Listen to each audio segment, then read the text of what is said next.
Welcome to MarcusG.TV. I'm Chef Marcus Giuliano. I'm a chef on a mission. Say hello, Jamie. Hello, everybody. Jamie joins me today. Today we're going to talk about, there was a great video. We're going to talk about how heart attacks happen and how cancer and how things happen to younger people.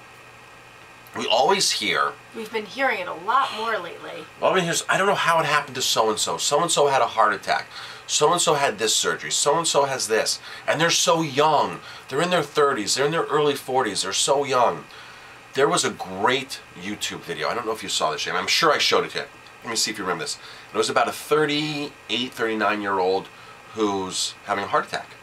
He gets delivered, emergency room, heart attack, and one of the people goes, how old is he? Then one of the nurses, and they goes, he's 39. Another person goes, how did this happen? And all of a sudden they flash back his life, right? His life, right. They took it from the beginning. They took it, well, they started and they just reversed back the chronology. Oh, that's right, it was reversed. It was reversed. Right, it was reversed. And they showed him like at 35 years old, like drinking soda, eating French fries. And they showed him in his 20s, drinking beer and, partying in college. Right, and smoking. And smoking. And as a kid, so they went back and it was about a 3-minute video. And it was really an awesome video. But it showed way back to him sitting as an infant and the parents feeding him ice cream. Right. And French fries at a year old. I remember that. Our bodies aren't designed for food like that. Everybody knows that ice cream is a junk food. Everybody knows that. Everybody knows French fries are a junk food. Most people eat them. But it's like this is what you give your kids. You give your kids this crap. And this is the taste they develop throughout their lifetime. And sure, they may look skinny. We know a lot of people that are not obese, that aren't obese, they're not overweight. They might have a few extra a few extra pounds on them, but they don't look fat, they don't look obese, and they have all these problems. So being skinny is not an indicator of health at all. And people say, oh, look at me, look at me. I can eat what I want, I never gain a pound, but it's not what's going on inside their body. My response to them is, show me your blood right now. Show me what's going on in your blood right now, and because that's the true marker of health. Show me what's going on in that environment. Of course, nobody can do that. But so you have these young people, you have some of them are obese, some of them aren't obese, and they're having heart attacks. They're dropping dead. They're having major health issues in their 30s. And people just don't understand that what you're giving your baby now at 6 months old, at a year old, at 2 years old, is setting them up for a lifelong time of... Well, influencing what they're going to be eating throughout their lives. It influences them, and you're setting them up for possible failure.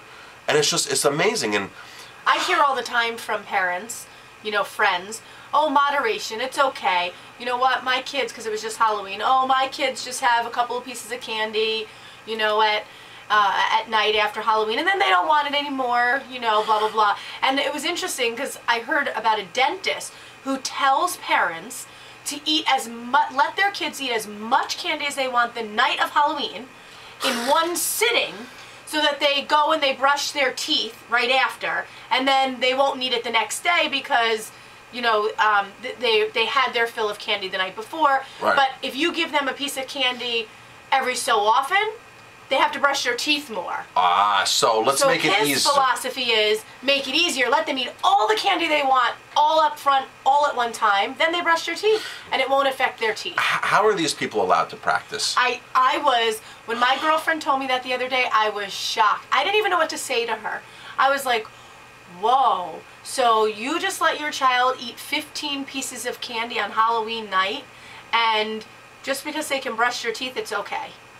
I said, wouldn't it be nice if a dentist had a party that night for Halloween that didn't include candy and it included something else other than candy? Other than candy. And she was like, well, this is the way he thinks, and you know what? Moderation is okay. Just because he's a doctor doesn't mean he's smart. But moderation Everybody's on this is what I hear. Well, what is moderation to one person is not moderation to another person. And it's not moderation on a like I just said, it's not moderation on a cellular level. So, it's just amazing to see. I'm just shocked. And you want to say something to these parents. You just want to educate them. And, even kids... I remember the one story of Courtney. She must have been like 7 or 8. And she told the one girl in school, oh, there's corn syrup in your drink. That's not good for you. And the girl went home and told her mom. And she told Courtney the next day, "Oh, my mom says it's okay. It's okay if I drink that." Right. I mean, hello. Well, we see it all the time when we bring snacks and we bring healthy desserts, right? Because I try to bake healthier or healthy. We see it all the time when, you know, the kids won't eat that, but they'll only eat ice cream. They'll only eat ice cream. They'll only eat something that's super, super sweet, or, you know, or something that came out of a, you know, out of a bag, you know. Now, interesting, we had some little girls here the other day, and we have organic soda at the restaurant. It's still soda. It's still not good for you, but it's organic. It's not sweetened as much. It's sweetened with agave, and it's all certified organic. And you gave the girls, what was it, like a lemon up? It was, yes, it was a vanilla cream, I think. Vanilla cream. And what both those little girls do? They said they didn't like it. And they said, "We don't like this. Do you have Coke? Do you have Coke? Do you have Pepsi?" And I said, "I'm sorry, you girls know this because they've been here before." I said, "You girls know this. Do not order soda here anymore. You can have juice." I would prefer them to have juice anyway. Right. And we have organic apple juice. We have Right. organic mango juice. We have all these organic juices, organic pomegranate juice. But they didn't want it because it wasn't sweet enough. Right. And to me, it's super sweet to sweet. me because I don't fill my body up with that crap. So if I ever partake in that, it's just like a little bit is all I would ever consider consuming because it's too sweet. Yeah, it's way too sweet. And these girls just push it aside. Push it aside. We have organic ketchup. It's not Heinz.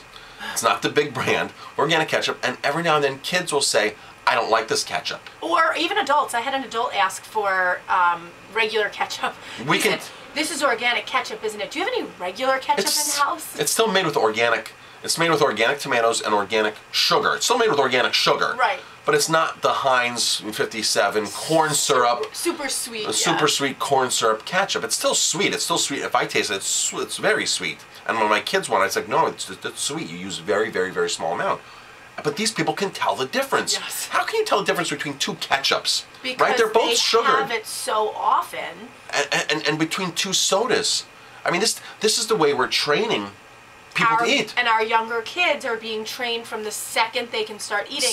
And not only from the second that they start eating, but they're eating way too early. They're eating way too early. They're getting foods way too early that they should not be having.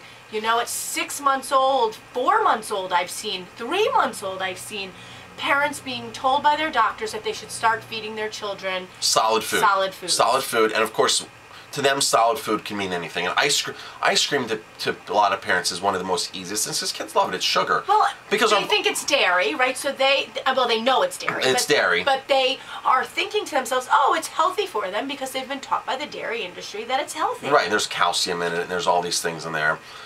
If you recall, Jamie, Courtney must have been, I don't know, a year and a half old, and we were walking around Woodstock, New York, and your sister wanted to buy Courtney ice cream, our daughter. And I was like, no. And your sister like became in tears, like she was so upset that we wouldn't give her ice cream. She can't buy her niece ice cream. First of all, she's a year and a half old. It's sugar. We don't believe in dairy to begin with. Okay, we weren't giving our kids dairy. But she like throws a fit and like starts crying that she can't give her niece ice cream. This is an adult doing this. The adult feels an emotional attachment to giving a kid something so the kid's gonna smile. But you know, you see grandparents and other people like, they give kids like candy and the kids come running to the candy and they create this whole false sense of happiness based upon sugar, these sugary foods. And happiness should be based on a relationship, not based upon Justin was happy coming home eating 4 apples. Yeah. That made Justin happy, and I said, let him eat 4 apples. People have made fun of our children for years, like, not made fun of them, but said, really? You let your son have 15 apples for lunch? Well, if that's what he wants for lunch, let him have apples. And you let your kid have a quart of Gatorade, right? And you're complaining about our kid eating apples. Right.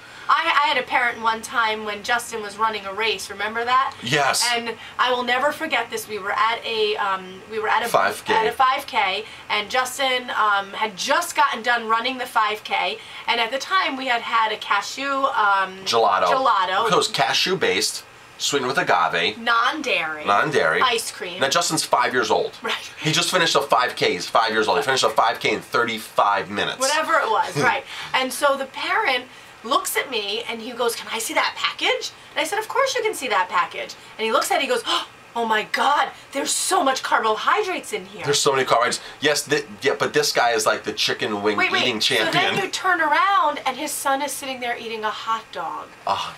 And I was like, and his son, who did not run, same age as our son, did not run the 5K, is a little bit heavier boy.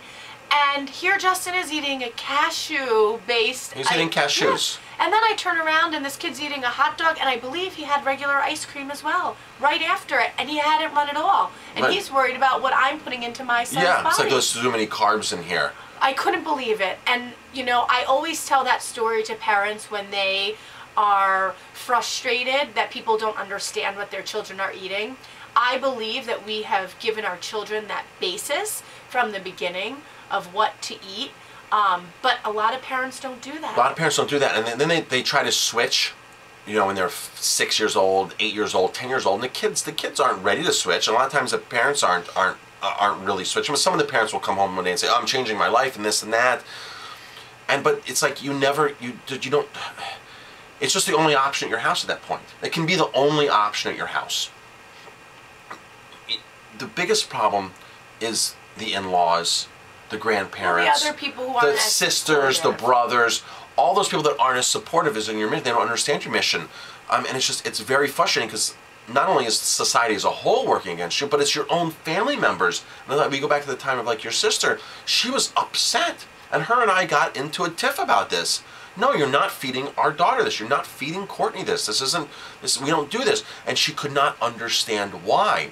And as the parents, you have to respect our wishes for what we're feeding our kids. Right. What we're feeding them or what we're not feeding them. And it's like ice cream's gonna break the whole relationship.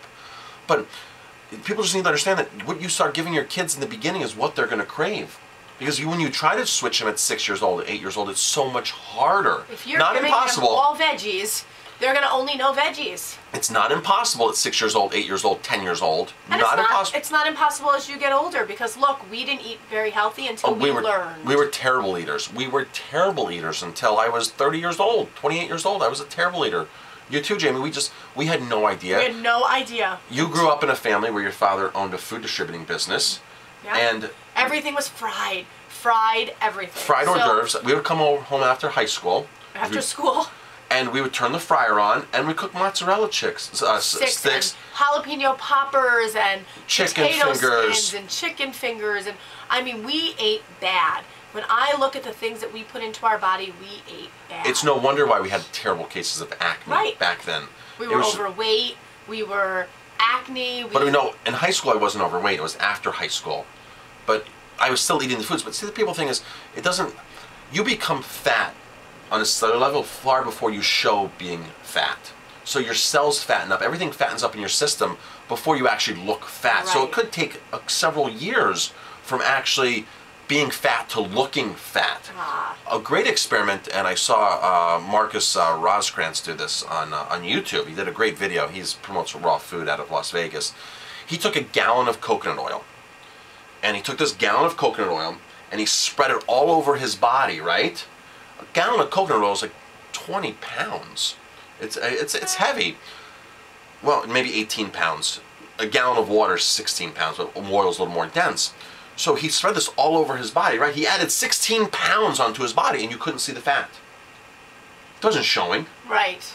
So the fat is on you, it's in you, but it doesn't show. You have to be really fat for it to start showing fat. That's my point of this. You just don't say, "Oh, I look skinny. I don't have fat." No, you could have a lot of fat. It's like a chicken breast, Jamie. A boneless, skinless chicken breast. When you eat that, 25% caloric intake of that is fat. Ooh. On a boneless, skinless chicken breast, 25% fat. That's a large amount of fat, right? Chicken wings, however, when they're fried, are 60%. That's much, much, much, much more. So, I mean, if you want to have your kids eat healthy, start at a young age. And you need to eat healthy. You need to set examples. Yes. Have your kids start at a young age. It's not too late to start them at any age, but you have to be the example setter, and you have to be very diligent, and you have to educate your kids. That's how you do it, bottom line. Absolutely. So, Chef Marcus Giuliano. And Jamie. Thanks for watching this. If you like our videos, please hit like, subscribe to our channel, and definitely pass it on.